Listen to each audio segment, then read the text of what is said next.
This is our weekly look at English football here on the sportshacks.com. Let's talk football. And let's talk football with Kevin Bannon. He lives in Merseyside, but he very much has an Irish accent and an Irish background.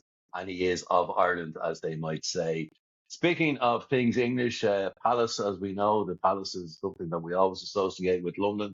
But Crystal Palace in this instance, Kevin, and a win for them tonight in the UEFA Conference League final. Rayo Vallecano, am I pronouncing it properly? No, I'm not. Vallecano. Thank you very much. You're much more language astute than I am. But they had a couple of chances at the end, but Palace fans won't care, will they? They're champions of Europe, Conference League, be it. No, yeah, it was a good game. I thought again, sort of relatively evenly matched. Palace had that really nice spell where they got the goal straight after halftime. Could have had another. Obviously, somehow Yermi Pino's free kick didn't go in, hitting off both posts.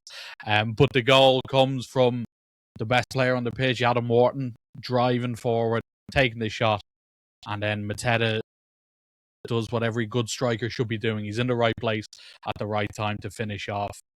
Bit of an unorthodox finish, but nothing unorthodox about the celebration, which I really do love. The kick to the corner flag. I'm a big JPP fan there. But yeah, look, I thought they deserved it. Overall, I thought they just had a bit more quality. Rayo came back into it, obviously, sort of after Palace had that spell in the second half when they got the goal. Rayo came back into it, and Palace had to sort of dig in and hang on. I thought Lacroix at the back was really good. I thought Kamada next to Wharton in the middle was really good as well. He was out of contract, in fact, actually, at the end of the season. But yeah, overall, I thought they deserve it. Rayo just couldn't quite get that chance at the end, could they? They couldn't really create it. They had a few opportunities, particularly out wide with crosses into the box. It just wouldn't fall for them. And how many times have we said it talking? You need that bit of luck on your side in these games and in these situations, and Palace more than deserved it. And yeah, I mean, what a night. What a few years for Palace fans under Glasner. FA Cup, Community Shield, now Europa Conference League. Like, it's amazing, really. You, as a Palace fan, I don't know how you could expect to get even better days than this, because it's been magical. Here's a conversation you weren't expecting to have on a Thursday evening at this early. Yeah. But a friend of mine was on holidays in Greece last week with his wife and knows nothing about football, and said to me, I'm in a restaurant, he said, with a fella called Wharton who plays football. And I'm going, yeah, but he plays for Crystal Palace in England. Why would he be in a restaurant in Greece? It turns out it's his brother. It's Adam Wharton's brother who plays for Blackburn Rovers, and obviously championship players are their season's over. And he said, is he any good? I said, I don't know. I said, but his brother's a bloody good player. And he is. It's always the younger brother that's always, isn't that the old thing? Yeah, well, you should see the brother. Yeah, I thought he was excellent today. And particularly given that there was a bit of, now how much of an injury doubt he really was is obviously the question. Obviously, he picked up that knock in the final day of the season. I thought he was really good. Bit of a response maybe to Thomas Tuchel not taking him in the World Cup squad, and by all accounts and reports, he's quite far down that pecking order. So not even a tight Jordan Henderson hamstring will see him go. He's not going to do Dewsbury Hall, and he doesn't have any sort of. Now his brother does know my friend who's from Ashbourne, so maybe would that count? No. Yeah, you could. It's always worth the ask, isn't it? Particularly in the middle of the park. Yeah, I thought he was really good. His range of passing is excellent. The way he can carry the ball, the way his vision is great. He picks up lovely positions, and I just think he is a top quality midfielder, and he was the best player on the pitch today. Whether he's long for Crystal Palace now, who knows? Obviously, a player of that quality, there's certain to be teams circling around it. Given the news that is broken today concerning a certain Newcastle winger, it might not just be Premier League clubs looking for him. But I thought he was quality tonight.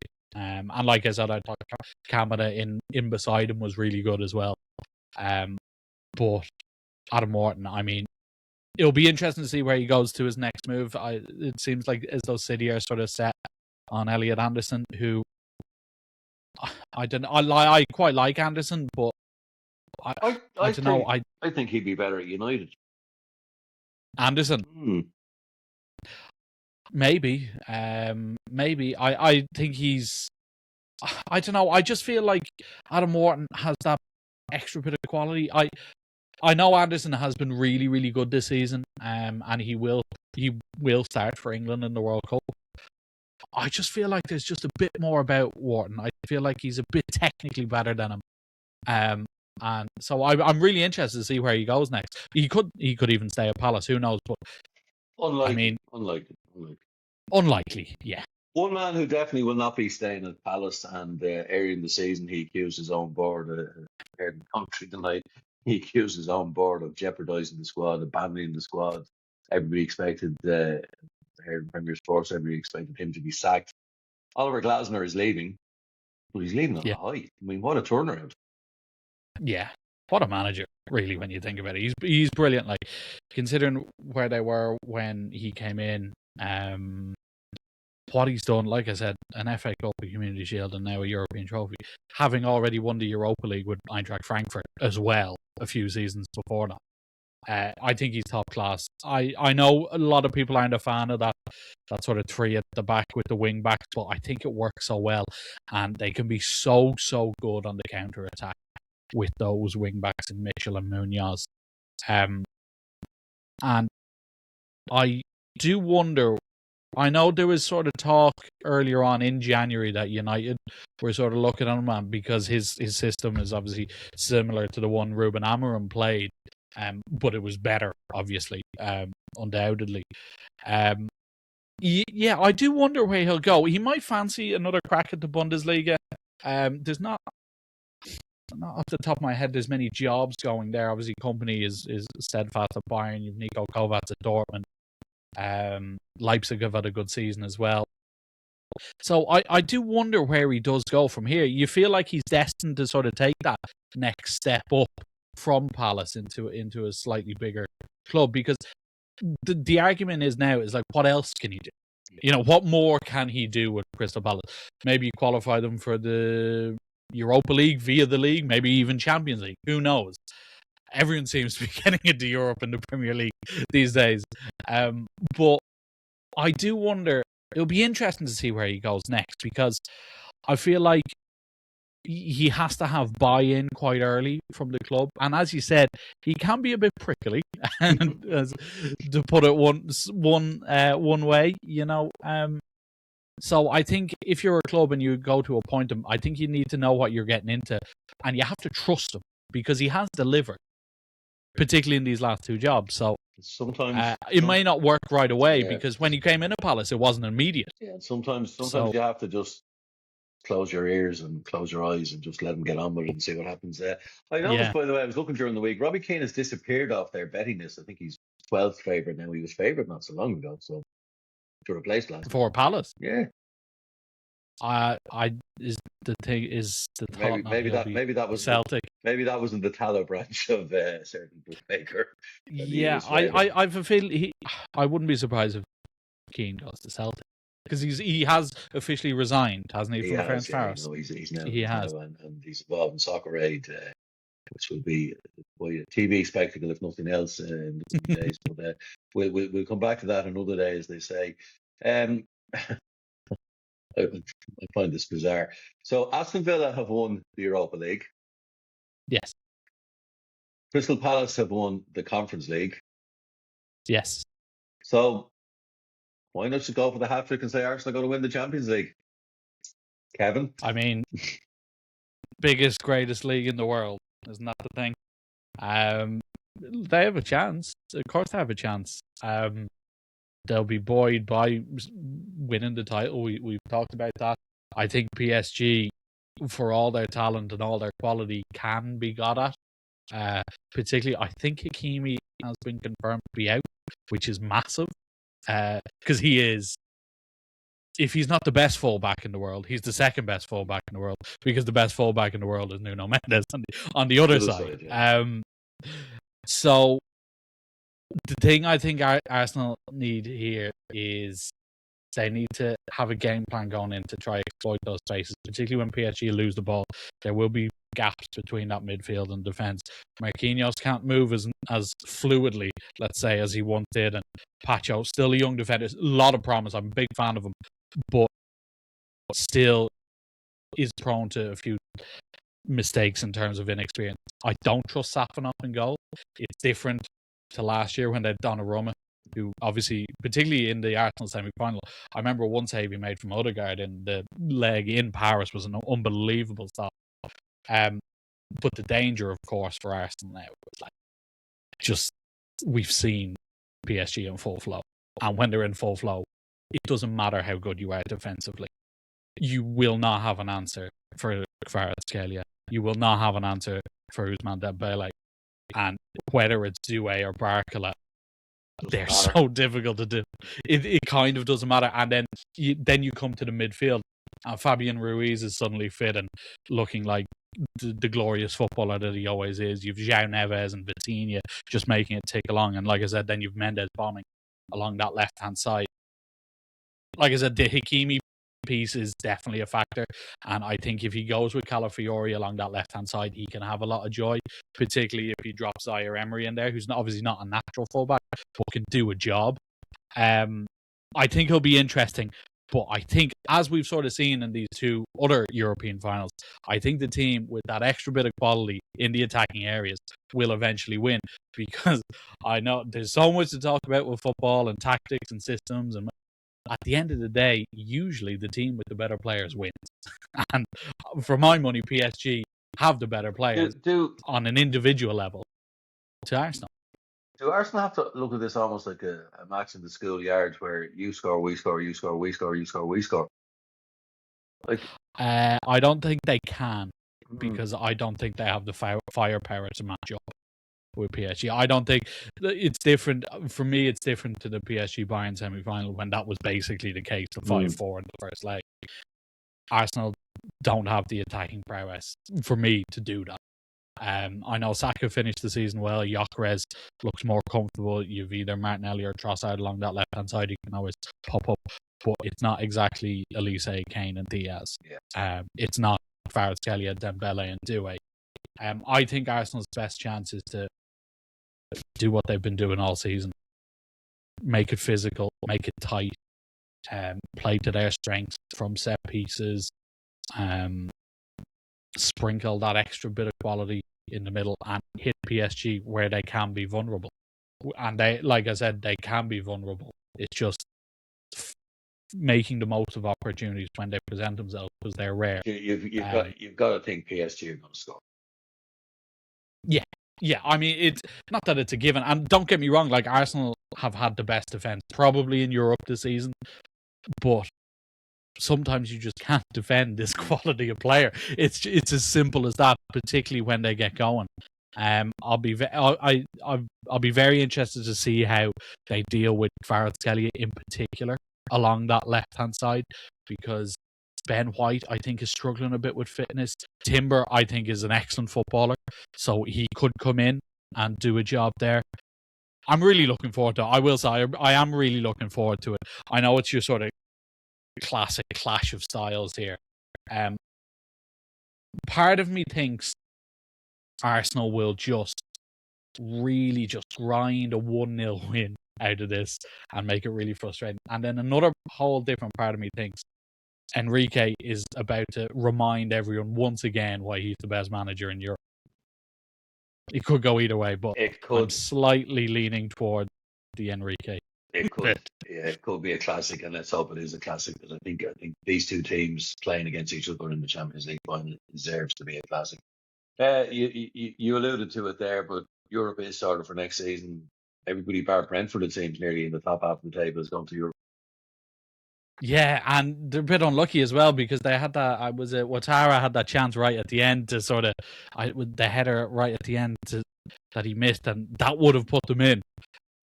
Look, from Andrew's point of view, I know he'll be disappointed clearly with not being able to secure it, but you have to be happy with how the season has gone. It's been magnificent, really. You'd have to say, but. And a word as well. I mean, I don't think we even mentioned them, did we, when we were talking about the European race at the end of the season. I mean, Sunderland kind of just came from nowhere, and Regis Labrie, I mean, another man who should be up there for manager of the season. He's probably even surpassed Andrews at this point because he got them over the line. Again, it'll be interesting to see how they cope next year with the Thursday nights in the Europa League, with the Premier League fixture list. They recruited really well in the summer, like just gone, which definitely helped. I mean, Xhaka is probably the signing of the season. The minute I saw him sign for Sunderland, I said to myself, they've got a chance because, we've had that yo-yo, team goes up, team goes down, team goes up, team goes down. He doesn't do relegation. He's a proper leader. He really is, and I think he was sort of caught in that Arsenal period of it was almost like nothing was ever going to go right for them at any point, and he was sort of in the middle of that. And obviously the whole incident where he was booed off and that wasn't nice, and he gave back to the crowd and whatever. But I mean, you look how much of a key part he was in that Leverkusen team when they won the Bundesliga, they won the German Cup, and they got to the Europa League final all unbeaten until that last game of the season. He was integral to that team, and he's been integral to Switzerland, who have been a constant good performer at international tournaments for the guts of 15 years, basically. And he's been part of every single one of those teams, right from when he was a youngster all the way up to now where he's captain. I think he has over 130 caps, and he'll continue that this summer. He's a proper player. He really is. And as you said, he's exactly the type of character you needed for a Sunderland team like that, because they're quite young. They're quite inexperienced. Quite inexperienced. But look, Labrie, he's been backed. He's done a good job. They faded at different points, but they finished strongly. And fair play to him. Brilliant job. And of course, I mean, I feel like I bang on about Bournemouth the whole time. every time we talk. But they just fell short of Champions League. They're in the Europa League. And Marco Rosa's coming in next year to replace Iraola. I mean, if they manage to keep the core together, I know Senesi is probably leaving, but the way they replace these players, if they keep hold of Krupi and they keep hold of Ryan, I mean, they'll be one of the favourites for the Europa League. The recruitment of managers and players is so good as well. You have to. Yeah. They're only going to improve from here on in. Mystic Kevin said many weeks ago that on the last day of the season, Everton would lose. I thought the most for West Ham would go down and Tottenham would stay up. Congratulations, Mystic Kevin. Look, I don't think it was ever in doubt. Was it ever in doubt? I nearly came in wearing my João Palhinha jersey today. Yeah, look, you just felt as though Spurs had started picking up results, and West Ham, obviously they won on the last day of the season. It wasn't enough. I mean, Everton, they just never really looked like offering too much at any given point. You were hoping that they get one, wouldn't you, just towards the end, and make it really nervous for Spurs. And I know people have been complaining and giving out about the celebrations. Obviously, it's a relief for Spurs, but like, how many times have we said it? You can't let this happen again. 17th place finishes in a row. I was going to say, Kevin, it's scandalous that they finished 17th. A club of that size, at that stadium, that alleged ambition, 17th, two seasons in a row. They're talking about a reset. Now, the manager, yeah. I quite like De Zerbi as a coach. I think he's quite good, and I think he is a decent sort of reason to be relatively hopeful. Again, we talk about how important recruitment is with these clubs. They don't have any European football next season like they did this season. It's one game a week. There's still players in that squad that can deliver the goods. The talk that he's only going to keep about 10 of them. I mean, that wouldn't surprise you either. Just bomb them all out because they haven't been good enough. I mean, could you blame them? You probably couldn't. But it'll be interesting. I think Spurs, reset. Like what do we mean by a reset? Does that mean bombing everyone out by 10 players? Does it mean right, let's forget about the last 2 seasons. We're starting right now and just let's do our thing. Let's play our football and see where we get to. Or is it right? We're putting a 5-year plan in place that we're back a Champions League regular by 2032. Like, what is it? We don't know. So, you can't really put any sort of trust into their ownership because, I mean, how could you, given the last 2 seasons, particularly this season, seeing as the sort of constant figure in Daniel Levy has left? So how can you trust? And they had the scare last year to learn from.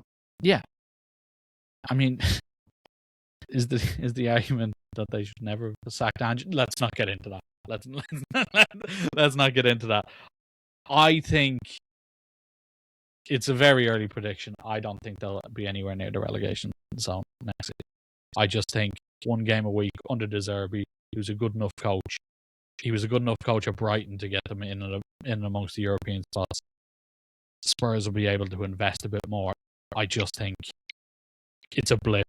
We need to get over it from the Spurs standpoint. Now, if they don't, if they are involved in a relegation scenario next season, I think they will go down.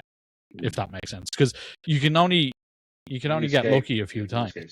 Yeah. Did we discover why the captain came back from Argentina when he was supposed to be watching his boyhood club win the Argentinian whatever it was, or was that his decision, or was he told by his manager, "You got to be here"? Which they did win, by the way. I don't know if you saw that. They beat River Plate. Okay. Yeah, they did. I saw. I was scrolling on my phone. He didn't make it back in time, I take it. No, he didn't. He didn't. Concord doesn't exist anymore. That was very strange. That was just a whole very strange. Like, in the first place, what are you doing? And then, like, if you're gonna go. Yeah. You know, don't put yourself. You are the captain, and don't put yourself through that reputational damage with your own fans. I mean, why? Unless he knows he's not going to be there next season, and he just doesn't care. Because obviously, Atletico have been in from once or twice. I think he's a perfect Simeone player. By the way, I just think he is. But yeah, it's poor leadership, and it sort of signifies how the season has gone. I mean, he nearly went and then didn't.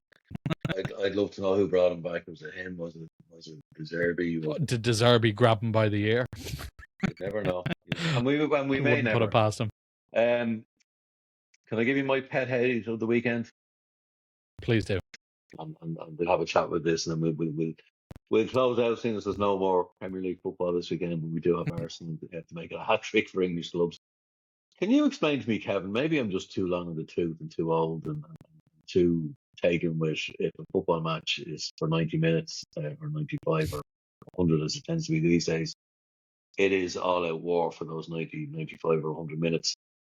Manchester City against Aston Villa. Game of importance for Aston Villa in terms of Europe. Game of importance for other clubs around Aston Villa in terms of Europe. Manchester City, a farewell to Pep Guardiola, farewell to John Stones, a farewell to Bernardo Silva. Both sets of players gave Bernardo Silva and John Stones a guard of honour as they were substituted. What is going on? So, I want to take you back because the very first time I ever saw this on a pitch was when captain, leader, legend John Terry was substituted on the 26th minute of his final game at Chelsea Football Club, and this happened. And remind us why it was the 26th minute. Because he wore number 26 on the back of his jersey. Even when he wasn't playing in European Cup. Now, John Terry, obviously the last man you'd expect to want to make everything about him, clearly. So I'm sure he was convinced into doing that by the people at the club.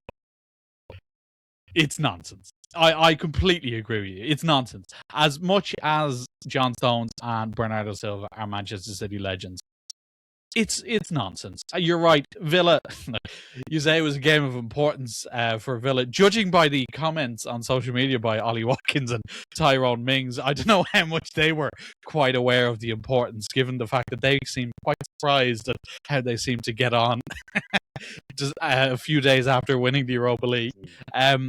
Yeah, it was just nonsense. Like, there's no need for it. Like, do it after the game. Honestly, do it after the game. Give the two lads the microphone to speak to the fans. You know, say the farewell to them. And if anything, it kind of took away from Pep as well, because it's his last game, and he's the more important figure. Don't get me wrong. Sorry, what Bernardo and Stones without him, Silva and Stones wouldn't have been serenaded. Exactly. And like, don't get Bernardo and Stones have been magnificent for Manchester City. Absolutely magnificent. But as you said, the main man here is Pep. And again, maybe a man who isn't too shy from the spotlight, Pep Guardiola. I do wonder if he was thinking, maybe if I sub myself on here and took myself off, would I get it? Like, now he got his. I don't know if you saw. He got his thing. They had a event in the newly built Co-op Arena next to the Etihad the night after, where former players of his brought all the trophies he won out on stage before he. Have you seen the picture of Vincent Kompany bringing the first Premier League trophy? And then Grealish was there as well, which was interesting. He was only given the UEFA Super Cup though. He wasn't really given any of the important ones. Yeah, I am gonna agree with you on this one. It's nonsense. Liverpool didn't do it for Salah or for Robertson.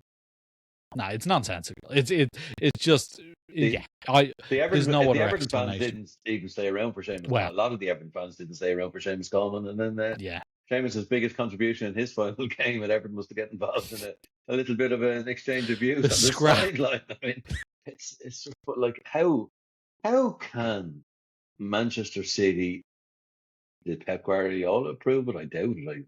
Maybe he did. Maybe that. But just he does love Bernardo. But to see another team in the middle of a match that it's not over. Do you think Villa thought the game was just over? Oh, we're done now. Are we good? We can get back on the beer. Maybe that's what they were thinking. Maybe they want to sign. Maybe they want to sign Stones and Silva for next year. Yeah. Maybe there's something secretly going on here. Yeah. We're Unai Emery just having a quiet word as their guard of honor. See what we did. See what we did for you. That's my pet gripe of the week. It was nearly going to be the fact that the most profitable game, the richest game in football, became the most expensive for Southampton. But Hull City probably did justice a favour, did they? Yeah, look, it was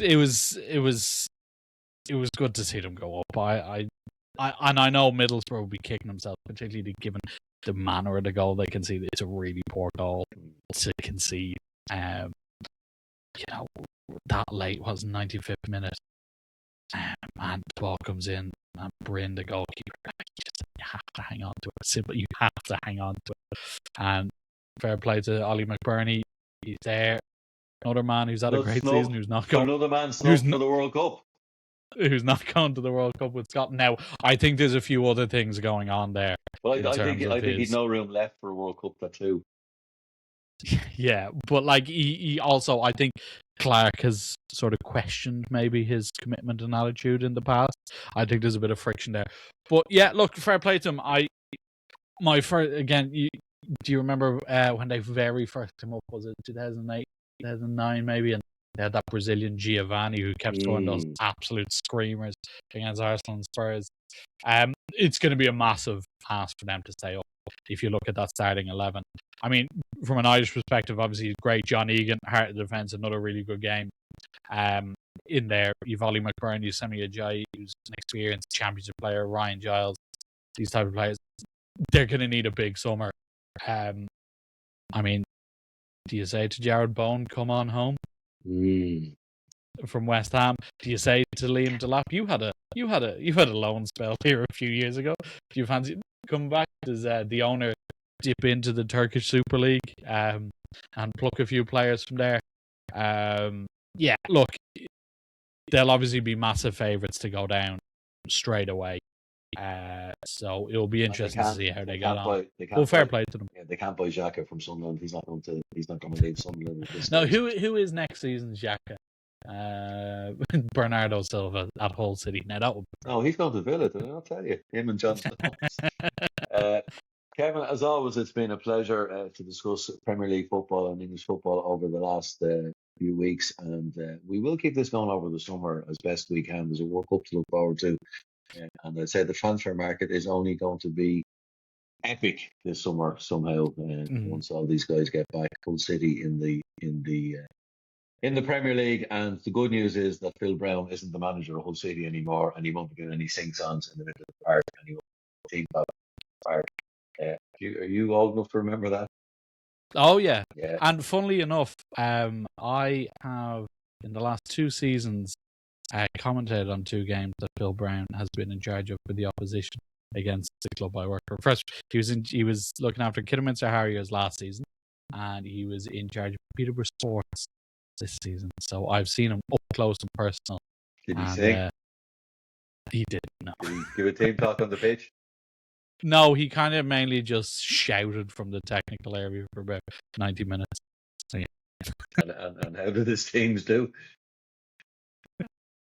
Mixed. Mixed. Okay. Well, we will we'll come back to that another day as well. But as always, Kevin Bannon, Irishman living on Merseyside. Thank you for joining us here on Let's Talk Football. Cheers, Cal. Yeah, Phil